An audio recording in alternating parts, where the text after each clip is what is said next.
직간년이 돌아오면 뭐 어쩔 건데? 해외 출장 5년 만에 남편에게 서프라이즈를 해주려고 예고도 없이 깜짝 귀국했던 그날 밤. 제 눈앞에 펼쳐진 건 믿을 수 없는 광경이었어요. 제 집, 제 침대에 남편이라는 인간이 자기 비서랑 나란히 누워있던 거였죠.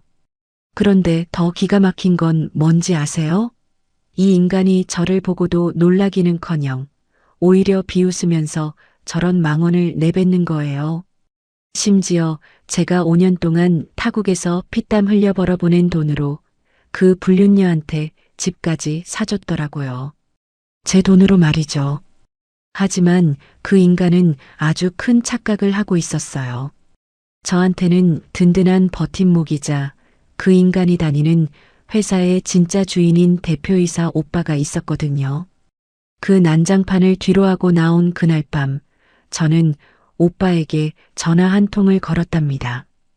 그리고 불과 며칠 뒤 기세등등하던 그 남자는 길바닥에 무릎을 꿇고 눈물 콧물 짜며 싹싹 빌게 되었죠.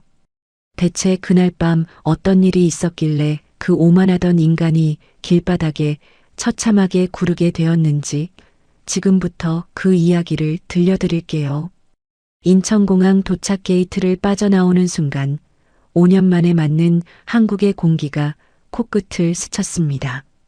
캐리어 바퀴가 바닥을 구르는 소리가 유난히 크게 들렸죠. 저는 공항 1층 꽃집 앞에서 발걸음을 멈추고 진분홍 장미가 섞인 꽃다발 하나를 골랐습니다. 선물용이세요? 꽃집 직원이 리본을 고르며 물었지만 저는 그냥 웃기만 했습니다. 깜짝 귀국이니까요. 남편 최준혁에게 한마디도 알리지 않았습니다. 택시 뒷좌석에 앉아 꽃다발을 무릎 위에 올려놓고 창밖으로 스쳐가는 서울 풍경을 바라봤습니다. 5년 전 이 도시를 떠나던 날이 떠올랐죠. 그날 인천공항 출국장 앞에서 준혁은 제 캐리어를 놓지 못하고 서 있었습니다. 나 없으면 어떡하려고 이렇게 오래 가는 거야. 준혁의 눈이 붉어져 있었습니다. 코를 훌쩍이면서 제 손을 꽉 쥐던 그 손의 온기가 아직도 기억납니다. 금방 돌아올게. 화상통화 매일 하자. 제가 준혁의 볼을 두 손으로 감싸며 말했죠. 준혁은 고개를 끄덕이면서도 입술을 꽉 깨물고 있었습니다. 그 뒤로 5년. 반복되는 장기 파견과 출장이 이어지면서 국내에 거의 돌아오지 못했습니다. 그래도 매달 화상통화를 할 때마다 준혁은 늘 같은 말을 했죠. 빨리 돌아와. 집이 너무 조용해. 저는 부부 공동명의 계좌로 매달 생활비와 자산관리비를 보냈고 준혁도 꾸준히 안부를 전해왔습니다. 우리 사이에 금이 갈 이유가 없다고 저는 그렇게 믿고 있었습니다. 택시가 아파트 단지 앞에 멈췄습니다. 캐리어를 끌고 엘리베이터에 올라 현관 앞에 섰습니다. 비밀번호를 누르는 손끝이 살짝 떨렸죠. 설렘 때문이었습니다. 삑 하는 소리와 함께 문이 열렸습니다. 현관에 들어서는 순간 낯선 향수 냄새가 코를 찔렀습니다. 제가 쓰는 향수가 아니었습니다. 시선을 내리니 신발장 옆에 검은색 여자 구두가 가지런히 놓여 있었죠. 제 구두가 아니었습니다. 거실로 한 발짝 들어섰을 때 식탁 위에 와인잔 2개가 보였습니다. 한쪽 잔 테두리에 립스틱 자국이 선명하게 남아 있었죠. 그리고 안방 쪽에서 준혁의 웃음소리가 흘러나왔습니다. 익숙한 그 웃음 사이로 여자의 낮은 웃음소리가 섞여 들렸습니다. 저는 손에 들고 있던 꽃다발을 천천히 바닥에 내려놓았습니다. 발소리를 죽이며 안방 문 앞에 섰죠. 손잡이를 잡은 채 3초를 멈췄습니다. 문을 열었습니다. 침대 위에 준혁과 한 여자가 이불을 덮고 나란히 누워 TV를 보고 있었습니다. 두 사람이 동시에 고개를 돌렸죠. 준혁의 얼굴에 놀란 기색이 스쳤습니다. 하지만 그건 1초도 되지 않았습니다. 준혁은 곧 입꼬리를 비틀어 올리며 옆에 누운 여자를 향해 말했습니다. 뭐 어쩔 건데 돌아왔으면. 여자가 이불을 턱까지 끌어올렸습니다. 당황한 기색이라기보다는 묘하게 여유 있는 표정이었죠. 회사에서 몇 번 스쳐본 적 있는 얼굴이었습니다. 영업팀 어시스턴트 윤세라. 저는 그 자리에 서서 한 발짝도 움직이지 못했습니다. 5년간의 해외 생활, 홀로 버틴 밤들, 남편을 믿고 맡긴 집과 돈, 그 모든 것이 한꺼번에 머릿속을 스쳤습니다. 이를 악물었습니다. 아무 말도 하지 않았습니다. 안방 문을 닫고 현관으로 걸어 나왔습니다. 아파트 복도 엘리베이터 앞에서 다리에 힘이 풀렸습니다. 벽에 등을 기대고 천천히 주저앉았죠. 핸드폰을 꺼내 연락처를 뒤적였습니다. 손가락이 떨려서 화면을 3번이나 잘못 눌렀습니다. 오빠 서도연. 번호를 누르고 귀에 핸드폰을 갖다 댔습니다. 신호가 가기 전에 심호흡을 3번 했죠. 떨리는 목소리를 억지로 가라앉혔습니다. 하진아, 왜? 오빠의 평소 목소리가 들렸습니다. 오빠, 나 지금 집에 왔는데. 응. 준혁이가 비서랑 우리 침대에 같이 있어. 짧은 침묵이 흘렀습니다. 1초, 2초, 3초. 오빠의 숨소리만 들렸죠. 하진아. 오빠의 목소리가 한 톤 낮아졌습니다. 거기서 움직이지 마. 내가 차 보낸다. 그 한마디에 비로소 제가 혼자가 아니라는 걸 느꼈습니다. 코끝이 시큰해졌지만 울지 않았습니다. 아직은 울 때가 아니었으니까요. 10분쯤 지났을까 아파트 앞에 검은색 법인 차량이 도착했습니다. 저는 캐리어 하나만 끌고 차에 올랐습니다.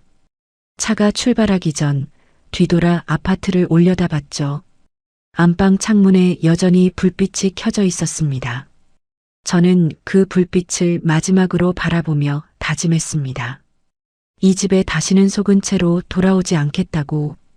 도연 오빠의 자택에 도착하니 새언니 수빈이 현관에서 기다리고 있었습니다. 수빈 언니는 제 얼굴을 한번 보더니 아무것도 묻지 않았습니다. 따뜻한 차 한 잔을 건네고 객실 이불만 깔아줬죠. 푹 쉬어. 내일 이야기해도 돼. 언니가 객실 문을 닫으며 말했습니다. 혼자 남겨진 객실에서 저는 침대에 앉아 핸드폰을 열었습니다. 부부 공동명의 계좌의 인터넷 뱅킹에 접속했죠. 가족카드 결제 알림 내역을 하나씩 눌러봤습니다. 지난 2년간 같은 호텔이 반복적으로 찍혀 있었습니다. 같은 레스토랑, 같은 요일, 거의 같은 시간대. 이건 단순한 일탈이 아니었습니다. 오랜 기간에 걸쳐 이루어진 계획적인 배신이었죠. 저는 결제 기록을 시간 순으로 하나하나 캡처해서 별도 폴더에 저장하기 시작했습니다. 손이 더 이상 떨리지 않았습니다. 다음 날 아침 도연 오빠의 자택 서재에서 오빠와 마주 앉았습니다. 밤새 정리한 가족카드 결제 내역과 공동명의 계좌 이체 기록을 테이블 위에 펼쳤죠. 도연 오빠가 자료를 한 장씩 넘기기 시작했습니다. 넘길수록 오빠의 인매가 굳어졌죠. 마지막 장을 덮고 나서 오빠가 의자 등받이에 몸을 기댔습니다. 2년이야 오빠. 최소 2년. 제가 말했습니다. 오빠는 고개를 끄덕이더니 두 손을 깍지 끼고 천천히 입을 열었습니다. 하진아, 나는 내 오빠이기도 하지만 회사 대표이기도 해. 그래서 인사권에는 직접 손 안 댈 거야. 그럼 어떻게 하려고? 감사팀의 익명 제보 형식으로 접수시킨다. 영업팀 법인카드 사적 사용 의혹이라는 이름으로. 나는 이해관계자니까 결제 라인에서 완전히 빠지고 감사팀이 독립적으로 조사하게 할 거야. 오빠가 자료 위에 손바닥을 얹으며 말했습니다.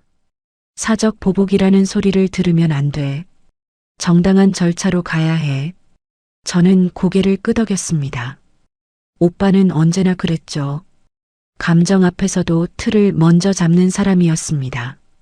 그날 오전 저는 대학 동기이자 이혼 전문 변호사인 한소율을 찾아갔습니다. 소율의 사무실은 강남역 근처 빌딩 7층에 있었죠.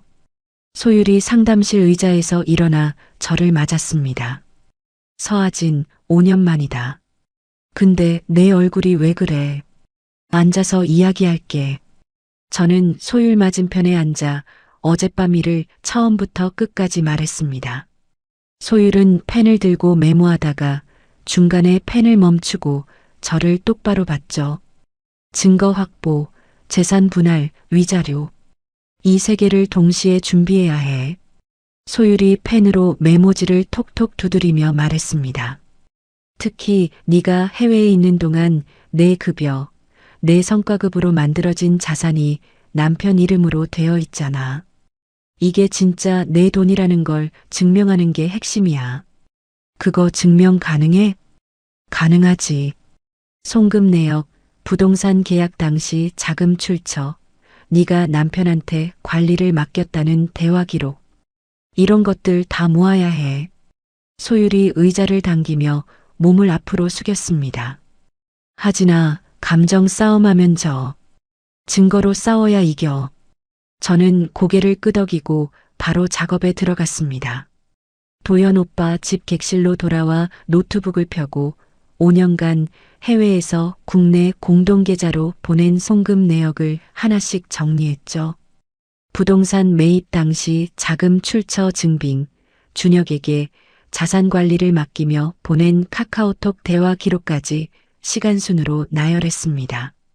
그런데 정리를 하다 보니 이상한 게 보였습니다. 제 명의로 된 적금 2개가 중도 해지되어 있었죠. 해지된 돈은 준혁의 개인 주식 계좌로 이체되어 있었습니다. 저는 이 적금을 해지한 적이 없었습니다. 손이 멈췄습니다. 화면을 다시 한번 확인하고 또 한 번 확인했습니다. 틀림없었죠. 준혁이 제 동의 없이 제 적금을 깨서 자기 주식 계좌에 넣은 겁니다. 저는 이 내역까지 전부 캡처해서 소율에게 보냈습니다. 같은 시각 회사에서는 감사팀이 영업팀 법인카드 사용 내역 전수 조사에 들어갔습니다. 오빠한테서 나중에 들은 이야기로는 준혁은 팀원들이 하나둘 감사팀에 불려가 면담하는 걸 보면서도 대수롭지 않게 넘겼다고 합니다. 뭐 분기마다 하는 정기 감사 아니야? 준혁이 팀 후배한테 그렇게 말했다더군요. 감사팀은 조사 과정에서 준혁의 법인카드로 결제된 업무 외 호텔 예약건 수십 개를 찾아냈습니다. 같은 날짜에 윤세라의 출장 기록이 겹치는 패턴도 확인했죠. 감사팀은 준혁과 세라 각각에게 별도 면담을 통보했습니다. 면담에서 준혁은 태연하게 말했다고 합니다. 전부 거래처 미팅이었습니다. 하지만 감사팀이 해당 날짜의 거래처에 직접 연락해 확인한 결과 미팅 자체가 없었죠. 세라도 팀장님 지시에 따른 업무 동행이었습니다라고 답했지만 구체적으로 무슨 업무를 했는지는 한마디도 설명하지 못했습니다. 그날 저녁 퇴근한 준혁은 집으로 돌아갔을 겁니다. 제가 어젯밤 떠나온 바로 그 집으로요. 현관에 놓인 시든 꽃다발을 발견했겠죠. 제가 진짜 돌아왔었다는 걸 그제야 체감했을 겁니다. 하지만 준혁은 회사 감사와 제 귀국을 연결짓지 못했습니다. 그게 준혁이라는 사람이었죠.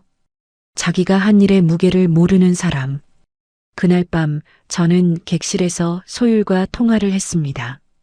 상대가 눈치채기 전에 재산 보전 처분 신청 준비를 시작하자. 서류 정리에 최소 열흘은 걸려. 소율의 목소리가 또렷하게 들렸습니다. 내일부터 은행이랑 등기소 돌면서 추가 자료 확보할게. 그래, 빠를수록 좋아. 전화를 끊고 저는 핸드폰에 저장된 준혁과의 마지막 화상 통화 기록 날짜를 확인했습니다. 불과 2주 전이었죠. 그날 화면 속 준혁은 소파에 기대 앉아 웃으며 말했습니다. 집에서 혼자 당신 생각하면서 기다리고 있어. 빨리 와. 저는 그 통화 날짜와 같은 날의 가족카드 내역을 나란히 놓고 봤습니다. 호텔 결제, 저녁 시간대. 2주 전 그 통화에서도 준혁은 세라와 함께 있었던 겁니다. 제 얼굴을 보면서 기다린다고 말하면서 같은 날 다른 여자와 호텔에 있었던 거죠. 핸드폰 화면을 꺼버렸습니다. 어둠 속에서 천장을 올려다봤죠. 눈물은 나지 않았습니다. 대신 가슴 한가운데가 돌처럼 단단하게 굳어지는 게 느껴졌습니다. 열흘이 지났습니다. 저는 소율과 함께 은행 4곳과 등기소를 돌며 자료를 확보했죠. 매일 아침 나가서 저녁에 돌아오는 생활을 반복했습니다. 열흘째 되는 날 소율의 사무실에서 마지막 서류에 서명을 했습니다. 이걸로 재산보전 처분 신청 서류는 완성이야. 소율이 두꺼운 서류 묶음을 가지런히 정리하며 말했습니다. 오늘 오후에 바로 법원에 접수한다. 법원에서 인용 결정 내리는데 1주에서 2주 정도 걸릴 거야. 그 사이에 준혁이 재산을 빼돌리면? 제가 물었습니다. 소율이 고개를 저었죠. 그래서 빠르게 움직인 거잖아. 결정 나기 전까지는 우리가 할 수 있는 건 다 해놓은 상태야. 그 사이에 부정행위 증거를 더 보강하자. 저는 고개를 끄덕이고 사무실을 나왔습니다. 오빠 집으로 돌아와 공동명의 계좌의 상세 이체 내역을 다시 펼쳤습니다. 이번에는 더 꼼꼼하게 소액 이체까지 전부 확인했죠. 그때 눈에 들어온 것이 있었습니다. 매달 같은 날 300만 원씩 윤세라 이름으로 이체된 기록. 1건, 2건, 3건. 세어보니 24건이었습니다. 2년 동안 매달 한 번도 빠지지 않고 저는 화면을 내려다보며 숫자를 다시 계산했습니다. 300만 원 곱하기 24개월, 7,200만 원. 그 돈의 출처는 제가 매달 해외에서 보낸 자산관리 위임금이었죠. 제 돈으로 남편이 다른 여자를 먹여 살린 겁니다. 2년 동안 한 달도 빠짐없이 이를 악물었습니다. 이 내역도 전부 캡처해서 소율에게 전송했습니다. 같은 기간 회사에서는 감사팀의 조사가 계속되고 있었습니다. 준혁과 세라의 법인카드 사용 내역, 출장 기록, 업무용 차량 운행 일지가 하나하나 대조됐죠. 같은 날 같은 지역으로 출장 처리한 기록이 12차례 겹쳤고 거래처에 확인한 결과 실제 미팅이 없었던 건이 대부분이었습니다. 감사팀은 징계위원회 소집을 준비하기 시작했죠. 준혁은 그 와중에도 상황을 제대로 파악하지 못하고 있었습니다.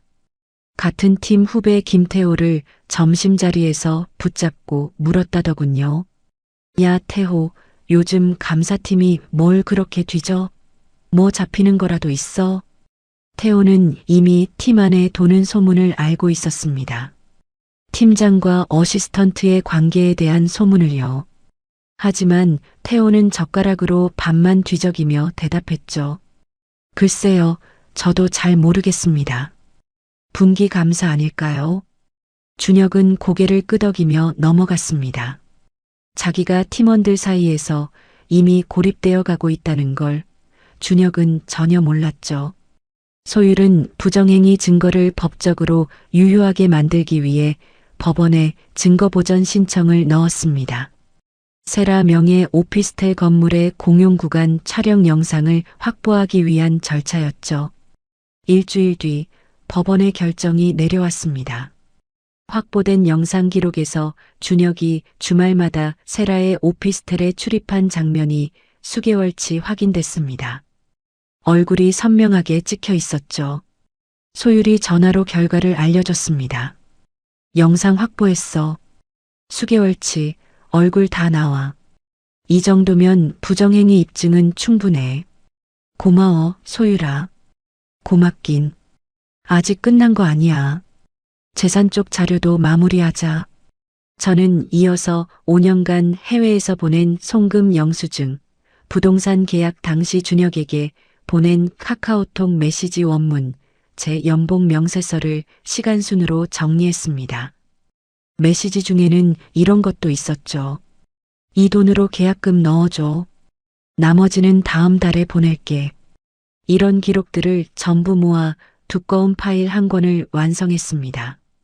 소율은 이 자료만으로 부동산 두 채와 예금 전액이 제 돈에서 나왔다는 걸 충분히 증명할 수 있다고 판단했죠. 한편 세라는 감사팀 면담 이후로 초조해지기 시작했습니다. 퇴근 후 준혁을 불러냈다고 합니다. 오빠, 우리 관계 들키면 나만 잘리는 거잖아. 오빠가 책임져야 하는 거 아니야? 세라가 카페 테이블을 손가락으로 두드리며 따졌죠. 준혁은 커피잔을 내려놓으며 웃었습니다. 야, 내가 누군데? 대표 처남이야, 처남. 설마 나까지 건드리겠어? 세라는 준혁의 얼굴을 빤히 들여다봤습니다. 하지만 불안이 가시지 않는 눈이었죠. 12일째 되는 날 법원에서 재산 보전 처분 인용 결정이 내려왔습니다. 준혁 명의의 아파트와 오피스텔의 처분 금지 가처분이 걸렸죠. 이제 준혁은 이 자산들을 팔 수도 담보로 잡힐 수도 없게 된 겁니다. 그날 저녁 준혁에게서 처음으로 전화가 왔습니다. 저는 받지 않았죠. 음성 메시지가 하나 남겨져 있었습니다. 야, 너 집에 왜 안 와? 장난치지 말고 빨리 돌아와. 여전히 거만한 목소리였습니다. 저는 그 메시지를 듣고 핸드폰을 내려놓았죠. 그리고 소율에게 문자를 보냈습니다. 이혼 소장 접수 일정 확정하자. 소율에게서 바로 답이 왔습니다. 초안 내일 보낼게. 검토하고 바로 접수하자. 저는 소율이 보내온 이혼 소장 초안을 기다리며 내일이면 준혁도 가처분 사실을 알게 될 거라는 걸 생각했습니다. 이제 더 이상 숨길 것도 참을 것도 없었죠. 다음 날 오전 준혁이 부동산에 전화를 걸었다고 합니다. 아파트 매물 문의를 하려던 거였죠. 그런데 등기부등본을 확인하는 과정에서 처분 금지 가처분이 걸려 있는 걸 발견한 겁니다. 준혁이 급하게 주식 계좌를 열어봤더니 거기에도 동결 조치가 내려져 있었죠. 나중에 소유를 통해 전해 들은 이야기로는 준혁이 그 자리에서 핸드폰을 떨어뜨릴 뻔했다고 합니다. 준혁에게서 전화가 연달아 왔습니다. 3번, 5번, 7번. 저는 한 통도 받지 않았죠. 대신 소유를 통해 내용 증명을 보냈습니다. 앞으로 모든 연락은 변호사를 통해 해주십시오. 이 한 줄이 저와 준혁 사이에 직접 소통이 끊어지는 시점이었습니다. 사흘 뒤 회사에서 징계위원회가 소집됐습니다. 감사팀의 조사 결과를 바탕으로 준혁의 법인카드 사적 사용 내역과 허위 출장 보고서가 증거로 제출됐죠. 준혁은 위원회 앞에서 양복 단추를 만지작거리며 말했다고 합니다. 업무상 불가피한 지출이었습니다. 거래처와의 관계 유지를 위한 건데 좀 과하게 해석하시는 것 같습니다. 하지만 감사팀이 거래처에 직접 확인한 회신서를 내밀었죠. 해당 일자에 귀사와의 미팅 사실이 없음을 확인합니다. 준혁의 변명은 그 자리에서 무너졌습니다. 징계위원회는 최종 결정을 내렸습니다. 최준혁 팀장, 직위 해제 및 대기 발령. 윤세라, 권고사직.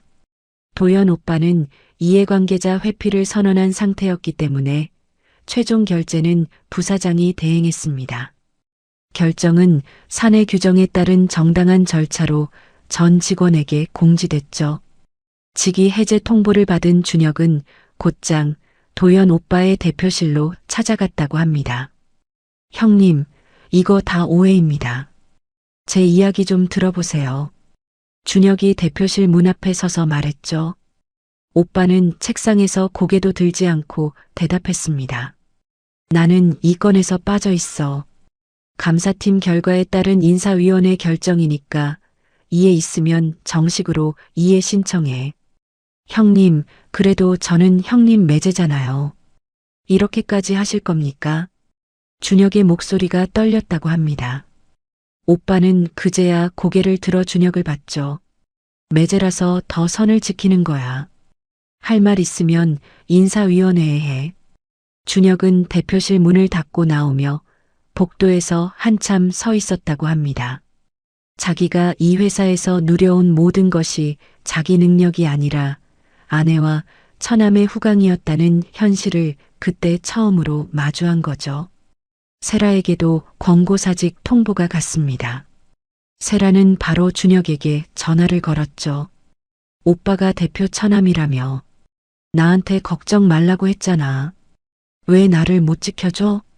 나도 직위 해제됐어. 뭐? 나도 어떻게 될지 모른다고. 준혁은 그 말만 하고 전화를 끊었습니다. 세라는 꺼진 핸드폰 화면을 한참 내려다봤다고 하죠. 그 뒤로 세라는 준혁을 오빠라고 부르지 않았습니다. 소율은 가처분 인용 이후 곧바로 이혼 소장을 가정법원에 접수했습니다. 위자료 2억 원, 부동산 이건 제 명의로 반환, 혼인기간 중 부정행위에 대한 손해배상 청구가 포함됐죠.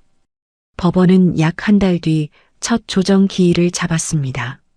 준혁은 이혼 소장을 송달받고서야 전체 그림을 파악했다고 합니다. 가처분, 직위 해제, 이혼 소송, 세 개가 동시에 진행되고 있었다는 걸 그때야 깨달은 거죠. 준혁은 급하게 변호사를 구했습니다. 이혼 전문이 아닌 일반 민사 변호사 차명호. 급한 불을 끄려고 아무나 잡은 결과였죠. 궁지에 몰린 준혁은 제 대학 동기 민서에게까지 연락했습니다. 민서 씨, 하진이 좀 만나게 해줘요. 오해를 풀고 싶어요. 준혁의 목소리가 떨리고 있었다고 합니다. 민서는 이미 제게서 상황을 들은 뒤였죠. 준혁 씨, 이건 오해가 아니잖아요. 당신이 한 짓의 결과지. 민서가 그렇게 말하고 전화를 끊었습니다. 그날 밤늦게 오빠 집에 돌아온 저는 수빈 언니와 거실에 앉아 차를 마셨습니다. 언니가 찻잔을 내려놓으며 제 손등을 가만히 잡았죠. 너무 무리하지 마. 이기는 것도 중요하지만 네가 쓰러지면 안 돼. 저는 고개를 끄덕였습니다. 하지만 객실로 돌아와서 다시 서류를 펼쳤죠. 조정 기일까지 한 달. 그 안에 빈틈없이 정리해야 했습니다. 책상 위에 쌓인 서류 더미를 한 장씩 넘기며 저는 생각했습니다. 5년 동안 제가 모은 것을 준혁은 2년 만에 다 허물어뜨렸죠. 하지만 이 서류 한 장 한 장이 제 무기였습니다. 법정에서는 눈물이 아니라 증거가 이기는 거라고 소율이 처음에 말했던 그대로였습니다. 한 달이 지났습니다. 이혼 조정 기일 당일 저는 소율과 함께 가정법원 조정실에 먼저 도착해 자리에 앉았습니다. 테이블 위에 준비한 서류 파일 3권을 가지런히 놓고 조정위원이 들어오길 기다렸죠. 문이 열리고 준혁이 변호사 차명우와 함께 들어왔습니다. 한 달 사이에 준혁의 얼굴이 눈에 띄게 변해 있었죠. 광대뼈가 드러날 만큼 볼살이 빠져 있었고 눈 밑에 그림자가 짙게 내려앉아 있었습니다. 양복은 입고 있었지만 다림질을 하지 않은 게 한눈에 보였죠. 준혁이 자리에 앉으면서 저를 흘낏봤습니다. 저는 시선을 마주치지 않았죠. 조정위원이 자리를 잡고 양측의 간단한 의견 진술을 요청했습니다. 소율이 먼저 일어났죠. 원고 측 증거를 순서대로 제출하겠습니다. 소율이 첫 번째 파일을 펼쳤습니다. 법원 결정으로 확보한 세라 오피스텔 건물 공용구간 영상 기록이었죠. 준혁이 출입한 날짜와 시간이 정리된 목록이 조정위원 앞에 놓였습니다. 두 번째로 가족카드 호텔 결제 내역. 같은 호텔, 같은 시간대, 2년치가 빼곡하게 적혀 있었죠. 세 번째, 공동명의 계좌에서 세라 계좌로의 24회 정기 이체 기록. 매달 300만 원, 총 7,200만 원.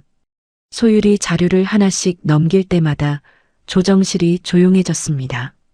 준혁의 변호사 차명호가 자료를 받아 넘기다가 중간에 손을 멈추고 준혁을 돌아봤죠. 준혁은 처음으로 고개를 숙였습니다. 테이블 위에 놓인 자기 두 손만 내려다보고 있었습니다. 소율이 이어서 재산 분할 핵심 자료를 제출했습니다. 5년간의 해외 송금 내역, 부동산 계약금 출처 증빙, 제가 준혁에게 보낸 카카오톡 메시지 원문, 그리고 준혁이 제 적금을 무단으로 해지해 개인 주식 계좌로 이체한 내역까지. 소율이 조정위원을 향해 말했습니다. 피고 명의로 되어 있는 자산 전부가 원고의 급여와 성과급에서 비롯된 것입니다. 원고가 해외에서 돈을 보내고 피고는 그 돈을 관리해달라는 위임을 받았을 뿐입니다. 조정위원이 피고 측을 바라봤습니다.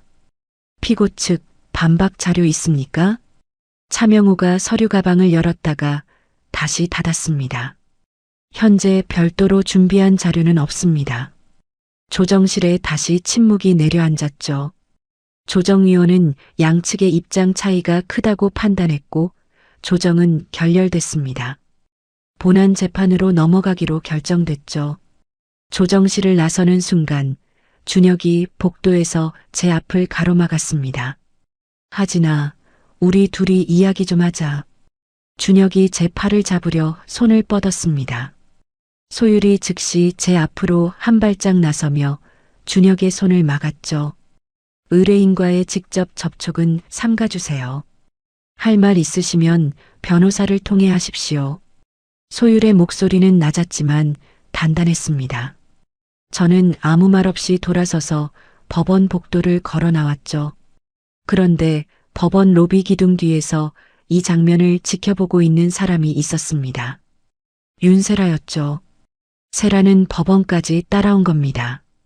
준혁이 저에게 다시 이야기하자고 매달리는 모습을 세라는 처음부터 끝까지 보고 있었습니다. 자기는 회사에서 잘렸는데 준혁은 아내에게 돌아가려 하고 있다는 걸 직접 눈으로 확인한 거죠. 세라의 얼굴이 하얗게 굳었다고 나중에 소율이 전해줬습니다. 세라는 법원을 나서자마자 소율의 법률사무소 연락처를 검색했다고 하죠. 3일 뒤 소율에게서 전화가 왔습니다. 하진아, 세라가 먼저 연락해 왔어. 세라가? 응. 만나볼 가치가 있을 것 같아. 가지고 온 게 있다고 하더라. 저는 반신반의하면서도 소율의 사무실로 갔습니다.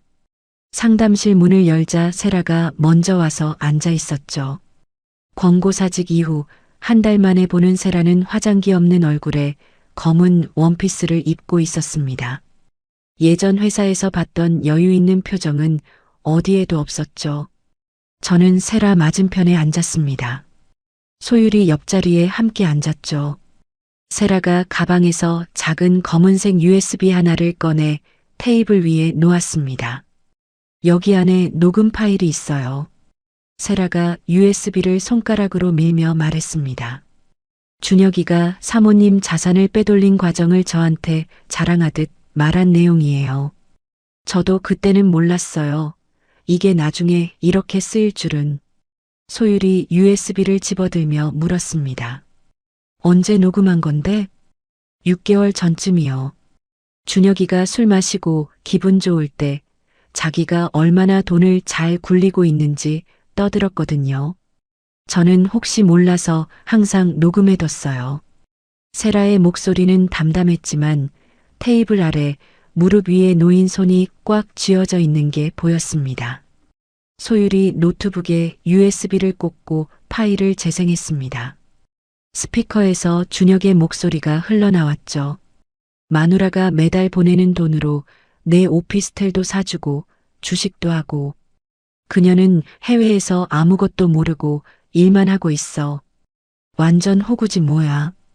준혁의 웃음소리가 섞여 나왔습니다. 술에 취한 듯 혀가 살짝 꼬인 발음이었지만 한마디 한마디가 또렷하게 들렸죠. 저는 재생 버튼 위에 손을 올려 멈췄습니다. 의자 등받이에 몸을 기대고 창밖을 바라봤죠. 한참을 그렇게 있었습니다. 소율이 조용히 기다려줬습니다. 세라도 아무 말 없이 앉아 있었죠.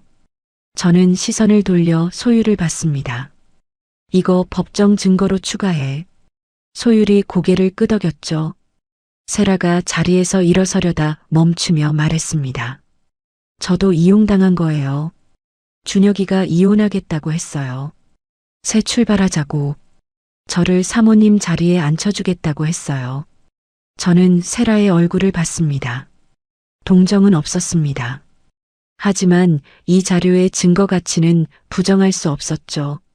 저는 고개를 한번 끄덕였습니다. 소율이 세라에게 물었습니다.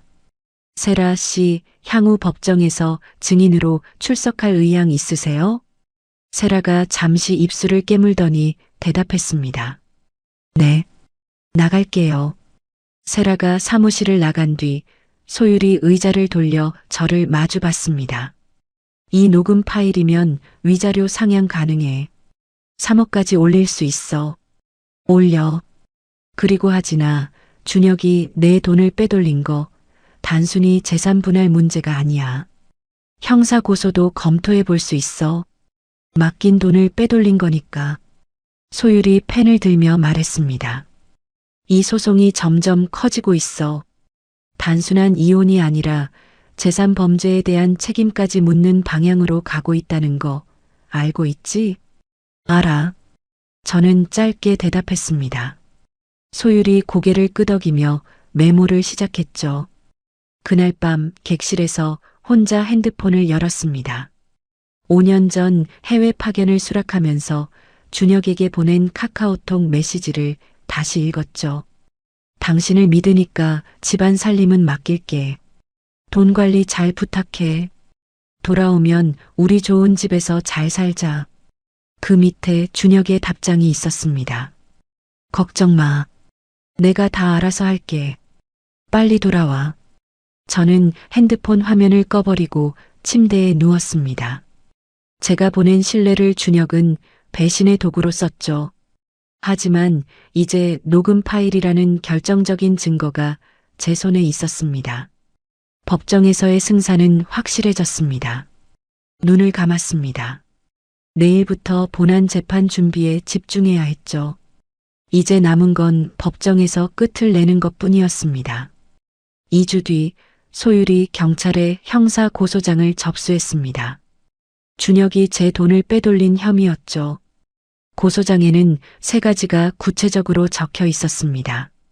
제 동의 없이 적금을 해지해서 개인 주식 계좌로 옮긴 건, 공동명의 계좌에서 세라 계좌로 2년간 반복 이체한 건, 가리고 제 자금으로 세라 명의 오피스텔을 매입한 건, 경찰에서 준혁에게 출석 요구서가 날아갔습니다. 직위 해제의 이혼 소송, 거기에 형사 소환까지. 3개가 한꺼번에 준혁의 목을 조이기 시작한 거죠. 준혁은 마지막 수단을 꺼냈습니다. 어머니 김복순에게 전화를 건 겁니다. 나중에 들은 이야기로는 준혁이 전화기를 붙잡고 울먹였다고 합니다. 엄마, 나 좀 도와줘. 하진이가 나한테 소송을 걸었어. 경찰에서도 나오래. 복순 어머니가 저에게 전화를 했습니다. 핸드폰에 시어머니 이름이 뜨는 걸 보고 저는 잠시 숨을 고르고 받았죠. 하진아. 복순 어머니의 목소리가 떨리고 있었습니다. 엄마가 잘못했다. 그동안 준혁이를 제대로 못 가르친 게 다 엄마 탓이야. 준혁이를 한 번만 봐줘라. 응? 저는 창밖을 바라보며 천천히 대답했습니다. 어머니, 한번 직접 만나서 확인하셔야 할 게 있습니다. 제 변호사 사무실에서 뵙겠습니다. 변호사 사무실? 하진아, 그냥 우리끼리 만나면 안 되겠니? 어머니, 직접 들으셔야 할 것이 있어요. 제가 시간 잡아서 연락드리겠습니다. 전화를 끊고 소율에게 바로 연락했습니다. 소율은 시어머니와의 면담 자리를 사무실에 마련해줬죠. 며칠 뒤 복순 어머니가 소율의 사무실에 도착했습니다. 상담실 문을 열고 들어온 어머니는 평소보다 훨씬 작아 보였습니다. 어깨가 움츠러들어 있었고 핸드백 끈을 두 손으로 꽉 쥐고 있었죠. 앉으세요, 어머니. 제가 의자를 당겨드렸습니다. 어머니가 조심스럽게 앉았죠. 소율은 한쪽에 서서 노트북을 준비하고 있었습니다.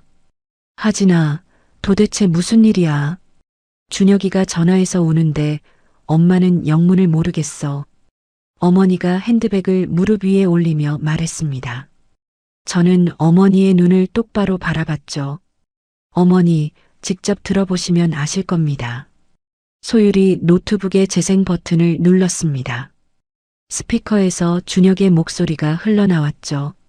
마누라가 매달 보내는 돈으로 내 오피스텔도 사주고 주식도 하고 그녀는 해외에서 아무것도 모르고 일만 하고 있어.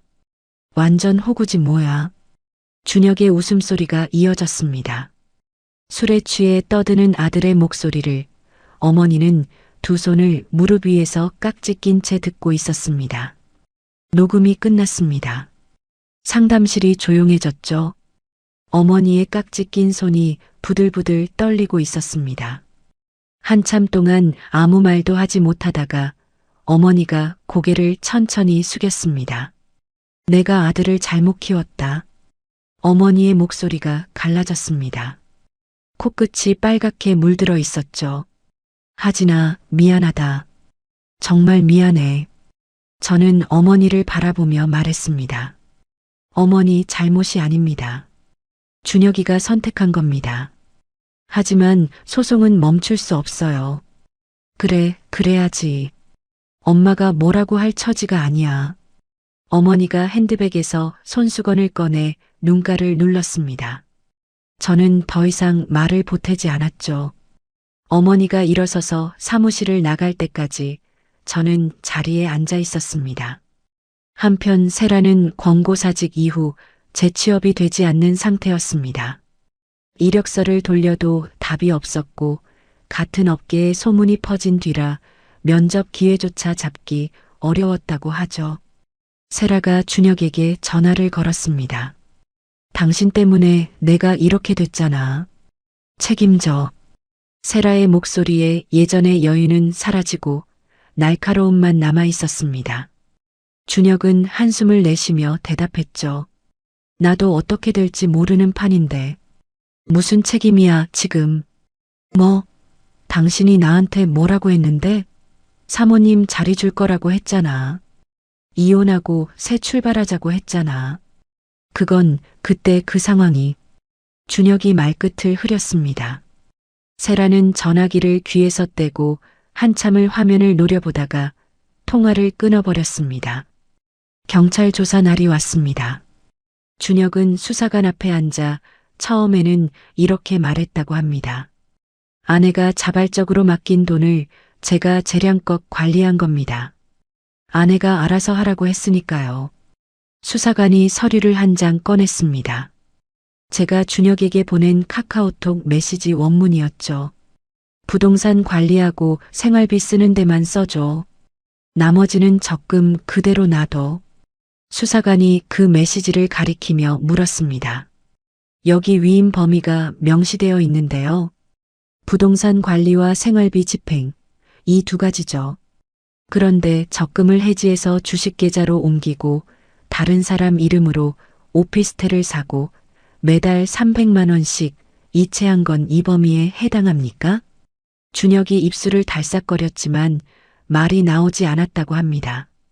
수사관이 내역서를 하나씩 테이블 위에 늘어놓았죠. 적금 해지 내역, 주식계좌 이체 기록, 세라 계좌 이체 24건, 오피스텔 매매 계약서. 준혁은 결국 고개를 숙였습니다. 제가 판단을 잘못했습니다. 수사관이 조서를 작성하는 동안 준혁은 고개를 든 채로 한마디도 하지 못했다고 합니다. 경찰 조서와 세라의 증인 진술 확약서가 이혼 소송 측에도 전달됐습니다. 소율은 본안 재판을 위한 최종 청구안을 확정했죠.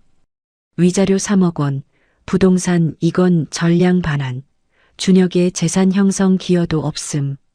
법원은 재판 기일을 3주 뒤로 잡았습니다. 재판을 앞두고 준혁의 변호사 차명호가 준혁에게 솔직하게 말했다고 합니다. 최 선생님, 저도 여러 사건을 맡아봤지만 이 건은 솔직히 승소가 어렵습니다. 상대 증거가 너무 탄탄해요. 합의를 시도하는 게 현실적입니다. 준혁은 자기 변호사의 말에 한참 멍하니 앉아 있다가 소율에게 연락했습니다. 하진이 원하는 조건 다 들어줄게요. 합의합시다. 소율이 그 제안을 저에게 전달했습니다. 저는 한치의 망설임도 없이 대답했죠. 법정에서 끝내자. 그 사람이 한 일이 판결문으로 기록에 남아야 해. 소율이 고개를 끄덕이며 전화를 끊었습니다. 재판 전날 밤 저는 오빠 집 객실에서 혼자 앉아 있었습니다. 서랍 깊숙이 넣어뒀던 결혼 앨범을 꺼냈죠. 한 장씩 넘겼습니다. 8년 전 웨딩 사진 속에서 준혁이 활짝 웃고 있었습니다. 제 손을 잡고 카메라를 바라보는 그 얼굴이 지금 법정에 서게 될 남자와 같은 사람이라는 게 믿기지 않았죠. 잠시 손이 멈췄습니다. 하지만 저는 앨범을 덮고 서랍에 다시 넣었습니다. 일어서서 내일 법정에 가져갈 서류 가방을 열고 서류 순서를 하나하나 최종 점검했죠. 다음 날 아침 저는 해외 지사 시절 입었던 네이비 수트를 옷장에서 꺼냈습니다. 거울 앞에 서서 재킷 단추를 잠그고 어깨를 한번 폈죠. 핸드폰에 소율의 메시지가 와 있었습니다. 법원에서 봐요. 저는 핸드폰을 가방에 넣고 현관문을 나섰습니다. 이혼 재판 당일 오전 10시 법정 문을 열고 들어섰습니다. 원고 측 자리에 소율과 나란히 앉았죠. 서류 가방에서 파일을 꺼내 테이블 위에 정리하는 동안 맞은편 피고 측 자리에 준혁이 들어왔습니다. 구겨진 셔츠에 넥타이도 매지 않은 모습이었습니다. 2달 전 안방에서 비웃던 그 얼굴은 찾아볼 수 없었죠. 뺨이 푹 꺼져 있었고 눈동자에 핏줄이 터져 있었습니다. 준혁이 자리에 앉다가 저와 눈이 마주쳤습니다. 시선을 피하듯 고개를 돌렸죠. 방청석 뒤쪽에 시어머니 복순이 앉아 있는 게 보였습니다. 검은색 외투를 입고 두 손을 무릎 위에 가지런히 놓고 있었죠. 저와 눈이 마주치자 어머니는 살짝 고개를 숙였습니다. 판사가 입정하고 재판이 시작됐습니다. 소율이 자리에서 일어났습니다. 재판장님, 원고 측 첫 번째 증거를 제출하겠습니다. 소율이 준비한 자료가 법정 모니터에 떴습니다. 5년간의 해외 송금 내역이 시간순으로 정리된 도표였죠. 제가 매달 얼마를 보냈는지, 그 돈이 어느 계좌로 들어갔는지, 그 계좌에서 다시 어디로 빠져나갔는지가 화살표로 연결되어 있었습니다. 소율이 모니터를 가리키며 말했습니다. 원고는 5년간 해외 파견 중 매월 급여와 성과급을 국내 공동명의 계좌로 송금했습니다. 부동산 2채의 계약금과 중도금 역시 전부 원고의 자금에서 나갔습니다. 피고 명의로 되어 있는 자산 전부가 원고의 소득에서 비롯된 것입니다. 판사가 피고 측을 바라봤습니다. 피고 측, 이에 대한 반박 자료 있습니까? 차명호가 일어서서 고개를 숙였습니다. 별도로 준비한 자료가 없습니다. 재판장님. 판사가 고개를 끄덕이고 기록했죠. 소율이 두 번째 증거를 꺼냈습니다. 노트북을 법정 음향 시스템에 연결하더니 저를 한번 돌아봤습니다. 저는 고개를 끄덕였죠. 재생 버튼이 눌렸습니다. 법정 스피커에서 준혁의 목소리가 울려 퍼졌습니다. 마누라가 매달 보내는 돈으로 내 집 사고 주식도 하고 그녀는 해외에서 모르고 일만 해. 완전 호구야. 웃음소리가 뒤따랐습니다. 술 취한 남자의 기분 좋은 웃음이었죠. 법정이 조용해졌습니다. 서기에 타자 소리마저 멈췄습니다. 준혁이 고개를 완전히 숙여 이마를 손으로 가렸습니다. 어깨가 미세하게 떨리고 있었죠. 방청석에서 작은 흐느낌이 들렸습니다. 복순 어머니가 손수건으로 눈을 누르고 있었습니다. 소율이 녹음 재생을 멈추고 세 번째 증거 묶음을 제출했습니다. 재판장님, 부정행위 증거를 일괄 제출합니다. 법원 결정으로 확보한 오피스텔 건물 공용 구간 영상에서 확인된 피고의 출입 기록, 가족 카드로 결제된 호텔 내역 2년치, 그리고 공동명의 계좌에서 상대 여성 계좌로의 24회 정기 이체 기록입니다. 소율이 서류를 판사에게 올리며 말을 이었습니다. 이 부정행위는 최소 2년 이상 지속된 상습적 배신이며 동시에 원고의 재산을 빼돌리는 행위가 수반되었습니다. 판사가 서류를 넘기며 확인하더니 피고 측을 바라봤습니다. 피고 본인 직접 의견을 진술하시겠습니까? 준혁이 천천히 자리에서 일어났습니다. 이마를 가리고 있던 손을 내리는데 눈가가 빨갛게 부어 있었죠. 입술을 몇 번 달싹이다가 갈라진 목소리로 말했습니다. 재판장님, 제가 잘못했습니다. 변명의 여지가 없습니다. 준혁이 고개를 돌려 저를 바라봤습니다. 하진아, 미안하다. 저는 준혁의 눈을 들여다봤습니다. 그 사과가 진짜 뉘우침에서 나온 건지 아니면 모든 걸 잃게 될지 모른다는 공포에서 나온 건지. 준혁의 눈동자가 흔들리고 있었죠. 저는 대답하지 않고 시선을 돌려 정면을 바라봤습니다. 최종 변론 순서가 왔습니다. 소율이 일어서서 판사를 향해 말했습니다. 원고는 5년간 해외에서 회사와 가정을 위해 헌신하며 피고를 전적으로 신뢰했습니다. 피고는 그 신뢰를 이용해 원고의 재산을 빼돌리고 다른 여성과의 관계를 유지했습니다. 이것은 단순한 혼인 파탄이 아닙니다. 아내의 신뢰를 도구 삼아 저지른 배신입니다. 소율이 자리에 앉았습니다. 차명우가 일어섰지만 한마디밖에 하지 못했죠. 재판장님, 피고도 자신의 잘못을 인정하고 깊이 반성하고 있습니다. 선처를 부탁드립니다. 판사는 양측의 진술을 모두 기록한 뒤 판결 선고일을 2주 뒤로 지정하고 퇴정했습니다. 법정 밖으로 나오는 순간 준혁이 복도에서 제 앞을 가로막았습니다. 하진아. 준혁이 두 손을 모았습니다. 손가락 마디가 하얗게 질려 있었죠. 제발 한 번만 기회를 줘. 나 진짜 바뀔게. 다 내려놓을게. 저는 준혁의 얼굴을 올려다봤습니다. 5년 전 공항에서 울던 남자와 2달 전 안방에서 비웃던 남자와 지금 법원 복도에서 두 손 모으고 서 있는 남자. 전부 같은 사람이었죠. 준혁 씨. 저는 준혁을 그렇게 불렀습니다. 준혁의 눈이 흔들렸죠. 제가 이름 뒤에 씨를 붙인 건 처음이었으니까요. 당신이 바뀌든 말든 그건 이제 나와 상관없는 일이야. 저는 돌아섰습니다. 소율이 제 옆에 나란히 서서 걸었죠. 뒤에서 준혁이 뭔가를 더 말했지만 저는 듣지 않았습니다. 법원 계단을 내려오는데 소율이 조용히 말했습니다. 판결은 거의 확실해. 위자료 전액 인용이랑 재산 반환 다 나올 거야. 저는 고개를 끄덕이며 계단을 내려왔습니다. 법원 앞 주차장에 도연 오빠의 차가 서 있었죠. 오빠가 운전석에서 내리지 않고 조수석 문만 열어줬습니다. 차에 올라 문을 닫았습니다. 오빠는 시동을 걸며 한마디만 했죠. 수고했다. 차가 출발하고 저는 창밖을 바라봤습니다. 법원 건물이 점점 멀어졌죠. 그때 눈물이 흘렀습니다. 멈출 수가 없었습니다.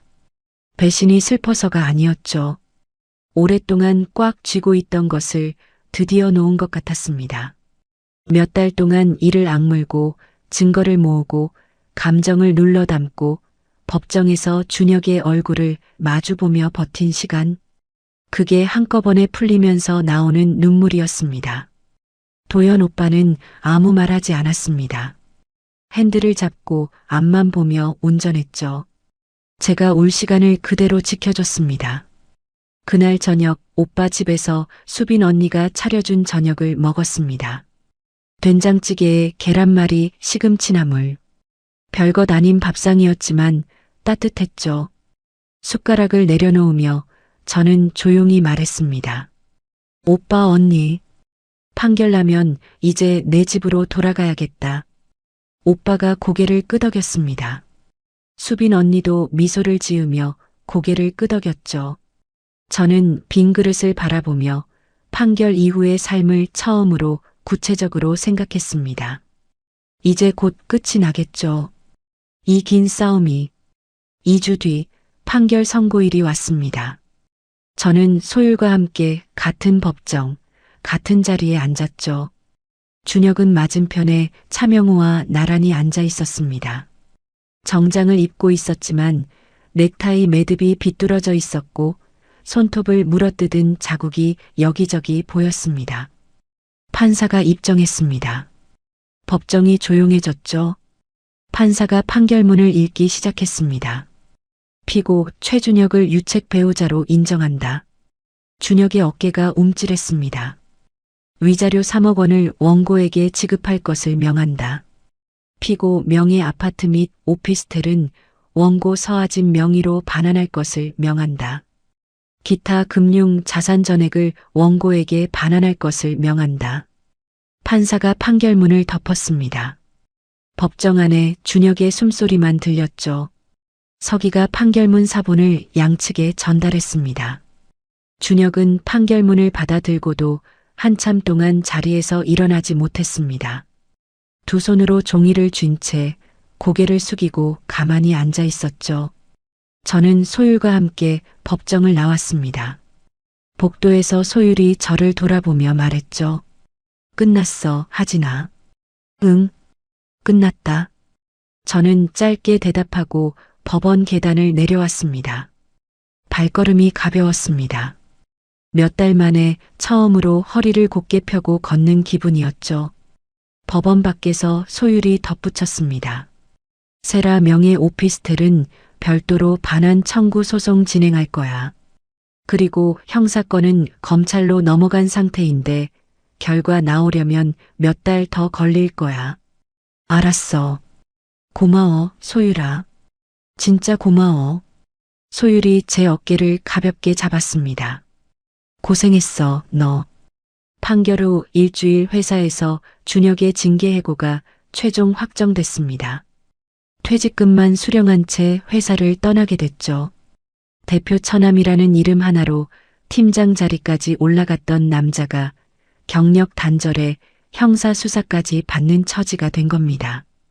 저는 법적 절차가 마무리된 뒤 제 이름으로 돌아온 아파트에 처음 들어섰습니다. 현관문을 열고 신발을 벗었죠. 텅 빈 거실에 서서 주위를 둘러봤습니다. 5년 전 이 집을 떠날 때가 떠올랐습니다. 그때는 남편을 믿고 떠났죠. 지금은 나 자신을 믿고 돌아왔습니다. 같은 공간인데 전혀 다른 곳처럼 느껴졌습니다. 창문으로 들어오는 오후 햇살이 거실 바닥에 네모난 빛을 만들고 있었죠. 저는 그 빛 위에 서서 한참 동안 아무 생각 없이 서 있었습니다. 며칠 뒤 도연 오빠가 저를 불렀습니다. 오빠의 사무실에서 마주 앉았죠. 하진아, 내 해외지사 경험이면 국내 신규 사업 총괄 이사로 바로 들어올 수 있어. 자리 만들어놨다. 오빠가 서류 한 장을 밀어줬습니다.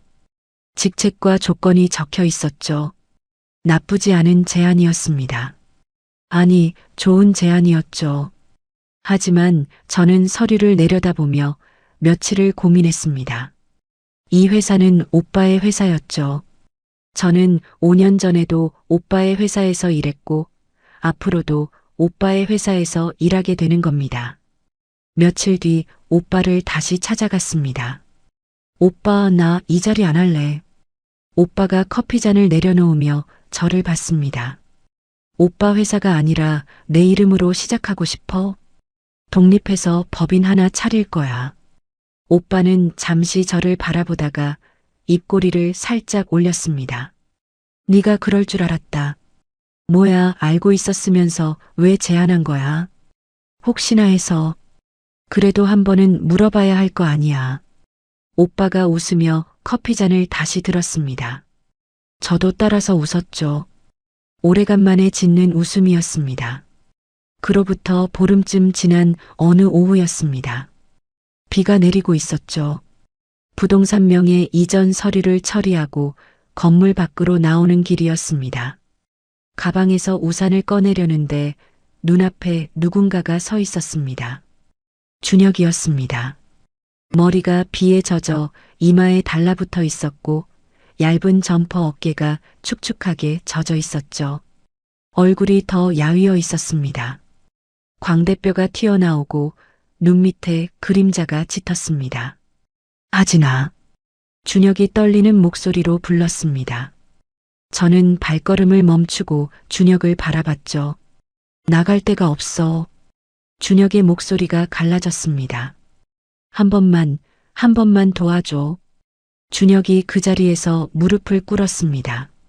축축한 보도블록 위에 양쪽 무릎이 닿았죠.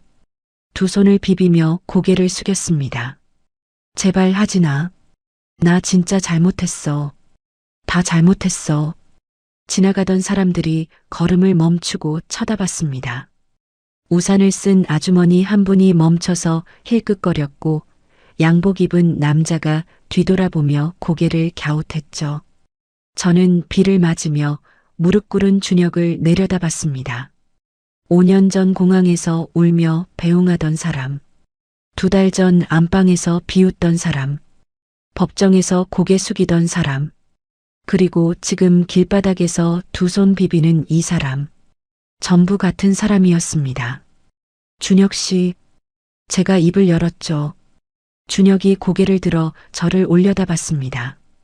빗물인지 눈물인지 분간이 안 되는 것이 볼을 타고 흘러내리고 있었죠. 당신은 나한테 빌 게 아니라 당신 자신한테 빌어야 해. 저는 준혁의 눈을 똑바로 내려다보며 말했습니다. 나는 더 이상 당신 인생의 답이 아니야. 가방에서 우산을 꺼내 펼쳤습니다. 우산 위로 빗방울이 톡톡 떨어지는 소리가 들렸죠. 저는 우산을 들고 돌아섰습니다. 하진아. 뒤에서 준혁의 목소리가 들렸습니다. 하진아, 하진아. 빗소리에 섞여 점점 작아져 갔죠. 저는 멈추지 않았습니다. 한 발 한 발 앞으로 걸었습니다. 이 결혼이 제게 남긴 것이 상처만은 아니었습니다. 저는 이 과정을 거치면서 제 자신의 힘을 확인했죠. 혼자 버틸 수 있다는 것, 혼자 싸울 수 있다는 것, 혼자 다시 시작할 수 있다는 것. 빗속을 걸으며 그걸 하나하나 정리했습니다. 한 달 뒤, 저는 제 이름을 딴 컨설팅 법인의 작은 사무실에서 첫 출근을 했습니다. 10평 남짓한 사무실이었죠. 창밖으로 아침 햇살이 비스듬히 들어오고 있었습니다. 책상 위에 해외 지사 시절 쓰던 명패를 올려놓았습니다. 그 옆에 새 법인 명패를 나란히 놓았죠. 서하진 대표라고 적힌 명패가 햇살을 받아 반짝거렸습니다. 의자에 앉아 커피를 한 모금 마시고 창가로 걸어갔습니다. 내려다본 거리에는 각자의 하루를 살아가는 사람들이 보였죠. 출근하는 직장인, 유모차를 미는 엄마, 배달 오토바이를 타고 지나가는 남자. 저는 이제 누군가의 아내가 아니었습니다. 누군가의 피해자도 아니었죠. 서하진이라는 이름 하나로 여기 서 있었습니다. 이것이 5년 만에 진짜 귀환이었습니다. 커피잔을 창턱에 내려놓고 책상으로 돌아갔습니다. 컴퓨터를 켜고 오늘의 첫 번째 업무 파일을 열었죠. 화면에 뜬 프로젝트 제안서 제목을 읽으며 저는 키보드 위에 손을 올렸습니다. 새로운 하루가 시작됐습니다. 하진 씨는 결국 자기 힘으로 다 되찾았습니다. 돈도 집도 그리고 무엇보다 자기 자신을요. 5년 동안 믿었던 사람한테 이렇게까지 당하고 나면 보통은 세상이 무너지잖아요. 근데 이분은 무너지지 않았어요. 저는 이 사연을 읽으면서 이런 생각이 들더라고요. 사람이 진짜 강한 건 안 넘어지는 게 아니라 넘어져도 다시 일어서는 거구나. 하진 씨도 5년 만에 다시 시작했잖아요. 시청자 여러분은 어떻게 생각하시나요? 시청자 여러분의 생각을 댓글에 편하게 남겨주시면 감사하겠습니다.